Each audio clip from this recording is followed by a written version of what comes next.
O vereador Claudinho, do PSDB, é autor de um projeto de lei que propõe estabelecer o preço da passagem dos transportes coletivos em São Paulo na fração de 0,45% do salário mínimo vigente, o que hoje equivaleria a R$ 3,05. Vereador Claudinho, é um prazer tê-lo conosco. Tudo bem com o senhor? Tudo bem, o prazer é meu. Uma boa tarde aos telespectadores. Como é que é esse projeto? O que ele contempla na prática do ponto de vista dessa fração de 0,45 que faria com que o preço do ônibus fosse de R$ 3,05? Na realidade, eu tenho dito que grande parte dos projetos de lei que vereadores apresentam, no meu caso específico, é fruto de conversas, né, com a comunidade.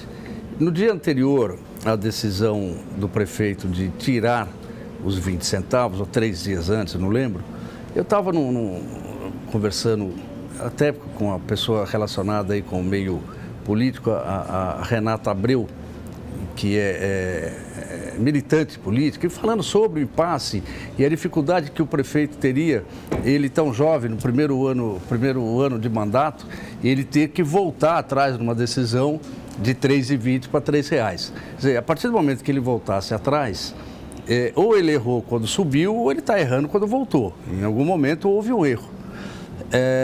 E politicamente seria um desgaste, né, para ele voltar. E ela até falou, poxa, podia ter uma proposta da Câmara, e os meus eleitores, através do Facebook, também me cobravam um posicionamento. Eles não sabiam que eu sou da Comissão de Transporte, que nós já tínhamos aprovado o requerimento pedindo planilha dos custos, né, do transporte para poder ver até que ponto estava sendo bem usado o subsídio que é dado pelo governo. E falou, olha, poxa, podia fixar o preço da passagem ao salário mínimo, que seria uma indexação quase, né? Porque aí acabaria esse problema. Quer dizer, o trabalhador saberia que no ano seguinte, quando houvesse aumento do salário, ele teria um aumento também do transporte para que o valor da passagem nunca fosse superior a 0,45 do salário mínimo, que daria os R$ 3,00, próximo dos R$ 3,00, que era a reivindicação do movimento. Então a ideia surgiu para dar ao prefeito uma possibilidade dele voltar atrás, sem ter que voltar atrás, porque se a Câmara aprova a minha proposta, ele falou, não, eu não voltei atrás, a Câmara aprovou e Sim. Eu estou sancionando a lei. E aí, obviamente, a hora que eu entrasse, porque você não poderia deixar isso indexado ao salário mínimo, porque os valores que interferem no aumento do salário mínimo poderiam ser maiores do que os valores que aumentariam a passagem no sistema normal. Então, teria que entrar, no momento eu não entrei, mas nós iríamos, obviamente, propor limites, né? Então, aumentar de acordo com o 0,45 do salário mínimo, dentro de um teto. De um teto da inflação do período. Aí que está, vereador. É nesse raciocínio que o senhor desenvolve que eu queria chegar. Porque o senhor propõe que o valor da passagem de ônibus em São Paulo seja de 0,45% do salário mínimo. Isso. R$ 3,05. Vamos supor que eu pegue um ônibus para ir para o trabalho e um ônibus para voltar para minha casa. Ou seja, por dia, eu gastaria 0,9% do salário mínimo. 2 vezes 0,45%. Em 10 dias, eu teria gasto mais do que o teto dos 6% do Vale Transporte. Como é que ficaria esse impasse? Tá. Esse 6, é a primeira vez que a gente está falando em público sobre o 6. Mesmo que o transporte custasse R$ 5,00, Sim. O trabalhador pagaria sempre os 6% do salário dele, né? Então, isso não iria interferir nunca. Porque aí também é um direito assegurado pela Constituição. E, aliás, durante toda essa movimentação, em nenhum momento isso foi... Quer dizer, quem paga o ir e vir integral é o usuário que ele faz o uso de forma diferenciada do trabalhador que usa de manhã e de tarde. E até o período de uso de 3 horas, você consegue ir e vir, de repente, com o pagamento de uma única passagem, né? Você saiu, foi até um local e voltou, está dentro do período de utilização, mas essa proposta... nós vamos avaliar agora... Ela vai passar pela CCJ. Ainda vai passar. Provavelmente a Comissão de Justiça nem a aprove, porque tem vício de iniciativa. O vereador ele não pode legislar sobre o orçamento do Executivo. Então tem vício de iniciativa. Eu tenho conhecimento que poderá ser barrada na Comissão de Justiça, mas eu quis chamar para a Câmara. Na realidade, esse debate para a Câmara. A primeira intenção básica, fruto inclusive dessa conversa que eu estava tendo com a Renata Abreu, era trazer o assunto para a Câmara, porque a Câmara estava isolada do problema, até porque não é competência da Câmara legislar sobre o aumento de tarifa de ônibus. Sem dúvida. Mas aí, trazendo para cá, de repente, através dessa minha proposta, seria uma válvula de escape para o prefeito naquele momento, ele abriria uma exceção, aprovaria uma lei aprovada aqui eu daria a autoria a todos os vereadores, não ficaria para mim a autoria. A ideia naquele momento era resolver o grande impasse do voltar atrás para R$3 ou não. A partir do momento que eu apresentei, aí começou o pessoal manifestar, porra, que interessante, uns criticaram, porque você voltaria a estar indexando o preço do ônibus. Então teve críticas, mas a ideia era colocar isso na Câmara, depois com calma estudar e avaliar todas essas interferências que poderiam ocorrer. Vereador, qual é a avaliação que o senhor faz? O senhor fez uma proposta, aí o senhor elaborou uma proposta para trazer mais essa discussão sobre o preço da passagem de ônibus, sobre o preço do transporte público em São Paulo, para o Legislativo.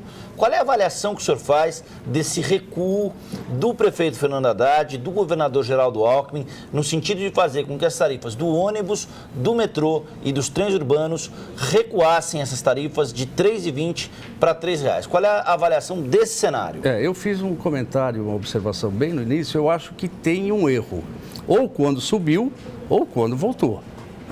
Porque se tivesse equilibrado os números, não teria aumentado.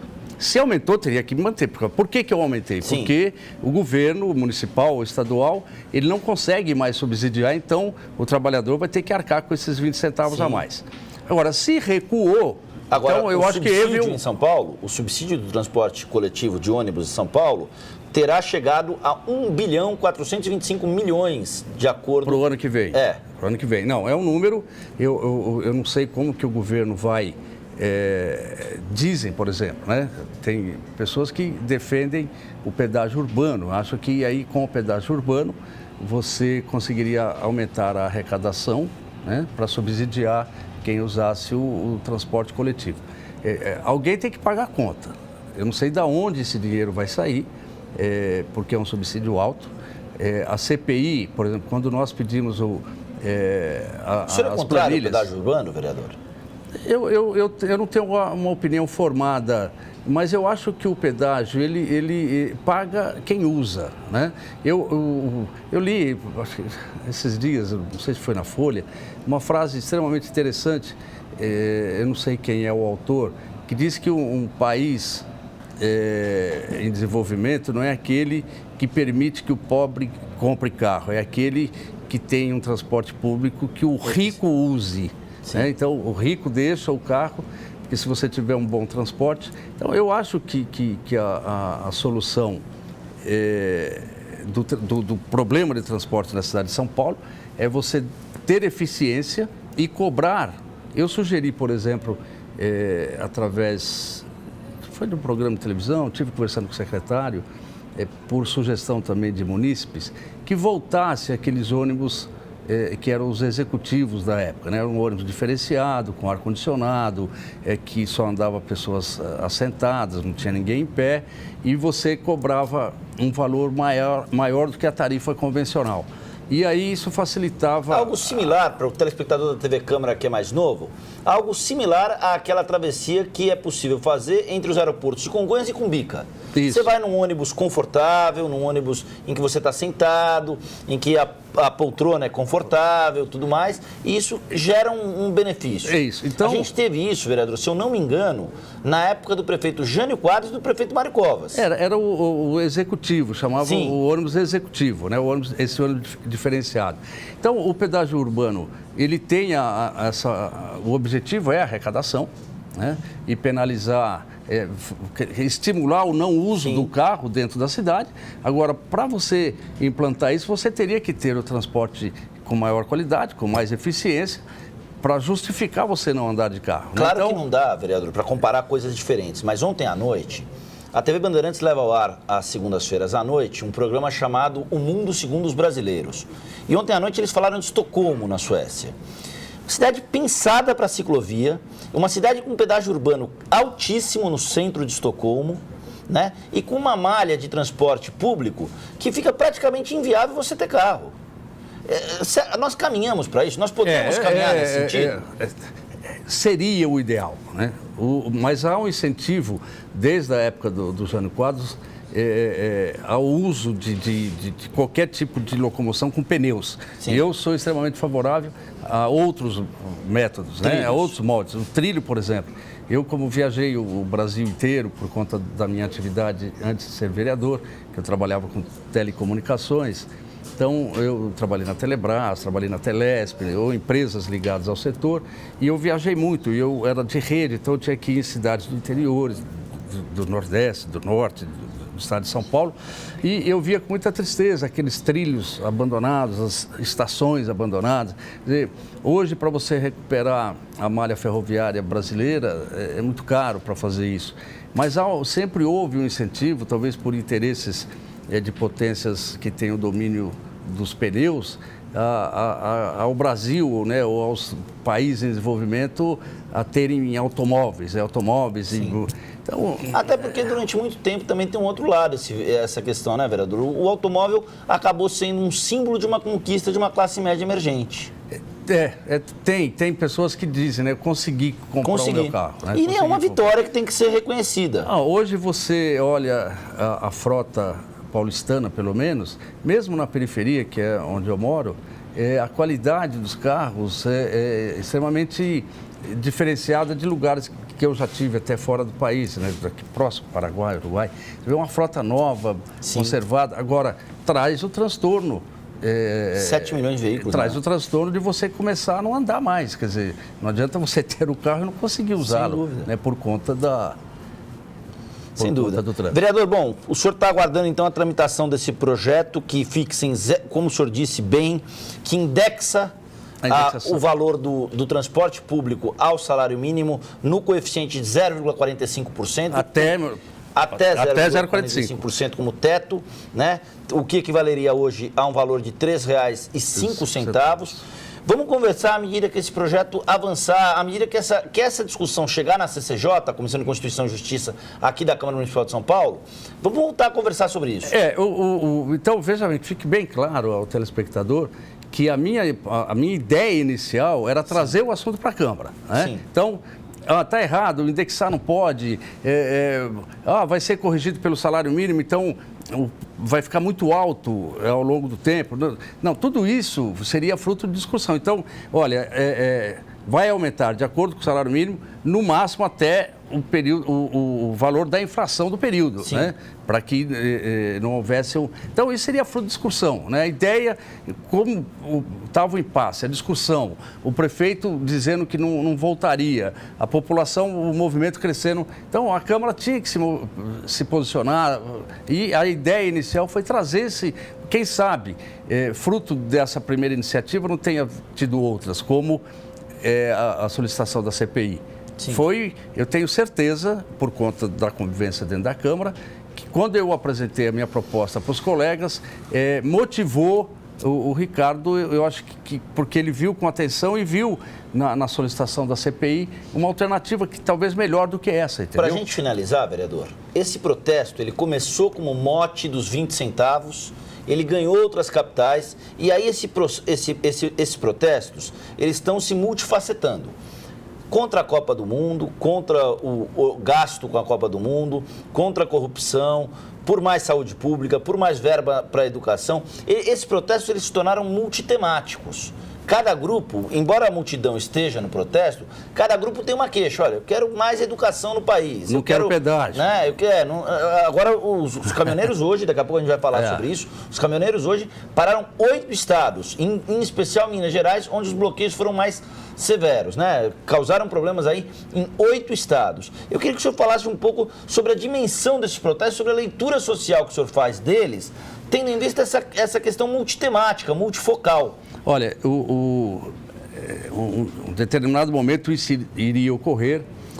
Hoje, a mobilização através das redes sociais, o povo descobriu, e isso é extremamente importante. Se o povo tiver inteligência e não deixar perder o foco, você pode, as pessoas que têm atividade pública, em qualquer setor, no legislativo, no executivo, no judiciário, ele é penalizado imediatamente. Quer dizer, se eu cometer um erro hoje, amanhã a rede social divulga isso de uma forma que inviabiliza a minha vida pública. Sem dúvida. Então, antes demorava, por exemplo, a pessoa cometia um erro. Vamos falar lá do mensalão, por exemplo. Passou tanto tempo para ele ser julgado que o povo acaba esquecendo. Sim. Ou se eu cometo um erro, de repente a eleição é daqui 3 anos. Daqui 3 anos as pessoas não lembram mais o erro que eu tenha cometido aqui atrás. Ou de repente eu corrijo esse erro com algumas ações boas, positivas, falar, não, equilibrou, né? Porque ele cometeu esse erro, mas agora não, com essa mobilização na rede social, você é julgado imediatamente no dia após. Você tem que se explicar imediatamente. Então, eu acho que é extremamente interessante, tem frases interessantes, né? O Brasil acordou, o gigante... Estava adormecido. Então, eu acho que tem que continuar, não pode perder o foco, fazer isso de forma ordenada, organizada, respeitosa, tirar os vandalismos. Achei extremamente inteligente os manifestantes quando percebem a ação de vandalismo, todos se sentam para deixar caracterizado que os que estão em pé não fazem parte daquela ação de fato. Tem o meu apreço, eu aprecio e acho que é o caminho para que o povo, de uma forma geral, tenha uma participação nas decisões do governo. Conversamos com o vereador Claudinho de Souza, do PSDB. Vereador, obrigado pela atenção, obrigado pelo bate-papo. Estamos à disposição para falar da tramitação desse projeto na CCJ, na Comissão de Constituição e Justiça. A gente acaba usando a nomenclatura técnica aqui da Câmara, CCJ, Comissão de Constituição e Justiça. Quando ele chegar à CCJ, o senhor vem aqui para conversar conosco, tá?